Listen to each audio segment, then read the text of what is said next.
গ্রামের এই দৃশ্যটা দেখতে কত যে সুন্দর লাগে, মনটা একবারে ঠান্ডা হয়ে যায়।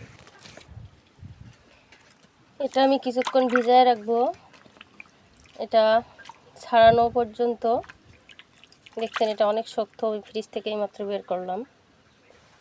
তার ভিতরে আমগুলো কেটে নিব, আমগুলো দিয়ে আচার বানানোর জন্য নিয়ে আসছি। আমি পেঁয়াজ রসুন কেটে নিয়েছি, এগুলো এবার কিছু বাটবো আর কিছু আস্ত থাকবে। এরপর আমি কাটাই কাঁচামরিচ, তারপরে পেঁয়াজ রসুন একটু আদা বাটা করে নিলাম। এখানে চাউল নিয়ে নিয়েছি আপনার 1.5 কেজি, আলু নিয়ে নিলাম, ডাউল নিয়ে নিলাম। এবার আমি কড়াইটা উঠাই দিলাম চুলার উপরে। আমি কাঠ দিয়ে রান্না করব, কাঠ দিয়ে রান্না করার মজাটাই আলাদা। তেল দিয়ে দিলাম, এবার সব মশলাগুলো দিয়ে দিব। আমি সব মশলা এভাবে কিছুক্ষণ কষাই নেব। নেওয়ার পরে আলুটা দিব, ডাউলটা দিব, চাউলটা দিব।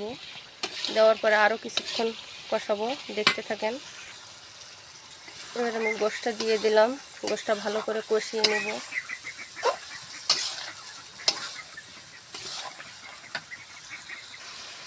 এ পর্যায়ে আমি আরও একটু কষিয়ে নেব।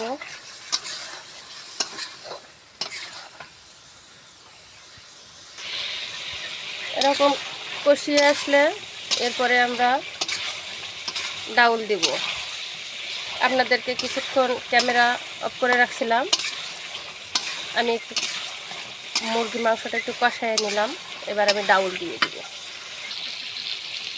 এবার ডাউল দিয়ে দিলাম, এর ভিতরে আমি আলুটাও দিয়ে দিয়েছি, আগেই আলু দিয়ে দিয়েছি। এবার আমি আর একটু কষিয়ে নিব।